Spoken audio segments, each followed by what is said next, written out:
Yeah అండి. అంటే first of all ఇప్పుడు వరకు ఎప్పుడు కూడా చాంబర్ ఎలక్షన్స్లో యాక్టివ్గా లేము. అయితే మొన్న చాంబర్ బిల్డింగ్ మనం కాపాడుకోవాలి అన్న ఒక దాంతో మన దాము గారు కానీ అరవింద్ గారు వీళ్ళందరూ కూడా ఆ, నన్ను 100% చేయమన్నారు. చేయమంటే నేను అది దాన్ని నామినేషన్ కూడా వేసాము.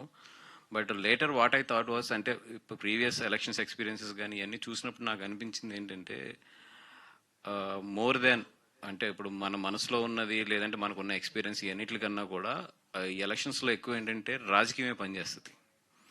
అంటే కరెక్ట్గా సినిమాలు చేసే ప్రొడ్యూసర్స్ ఇప్పుడు మనం ఒక 25-30 మెంబర్స్ ఉంటే కొంచెం ఫీల్డ్కి దూరంగా ఉండి ఒక ఎక్స్పీరియన్స్ ఉన్న ప్రొడ్యూసర్స్ మిగతా 300 మంది 400 మంది ఉంటారు.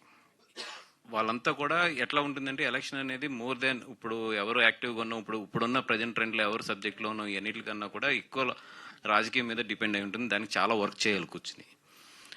ఐ థాట్ లైక్ ఇప్పుడు అంత స్ట్రెయిన్ తీసుకోవాలని అనిపించింది నాకు. అది first thing. And second thing ఏంటంటే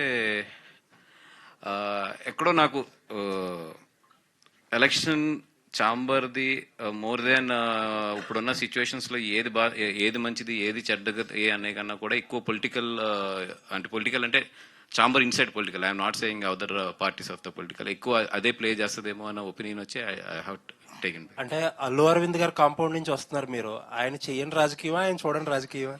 అరవింద్ గారు మానేశారండి. అందుకని ఆయన ఆయన నిజంగా ఇదివరకున్న యాక్టివ్, అంటే ఏమంటాం దాన్ని మనం, ఆయన పట్టుకుని చాంబర్ని నిజంగా ఎస్ అనేది ఉంటే డెఫినెట్గా నేను ఎదురుకెళ్ళేవాను. బట్ ఆయన కూడా ఏంటంటే ఇప్పుడు సో మెనీ విషయాల్లో ఆయన కూడా బిజీ ఉన్నారు. అండ్ రెండోది ఏంటంటే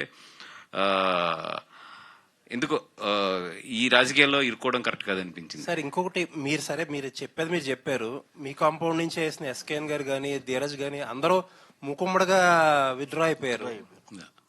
దాన్ని ఏ రకంగా చూడాలి? అంటే ఎస్కేఎన్ ఏదో సమ్ టెక్నికల్ గ్లిచ్ పెట్టి అడ్డుకున్నారు.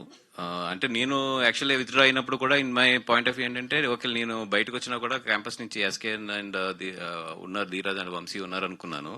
బట్ ఎస్కేఎన్ ఏదో ఒక టెక్నికల్ గ్లిచ్ అని చెప్పి తీశారు. నిన్న నామినేషన్ అప్రూవ్ అవ్వలేదు. అండ్ ఫైనల్ గా వంశీ ఒకటి మిగిలాడు. డెఫినెట్ గా వంశీ గానీ ఆ ప్యానల్ గాని గెలిపించడానికి అడ్డుకున్నారు అన్నారు. అంటే గీతా నుంచి ఎవరో ఉండకూడదని ఎవరన్నా ట్రై చేస్తున్నారంటారా ఎలక్షన్ లో? అది నేను ఎక్కువ కామెంట్ చేయకూడదు.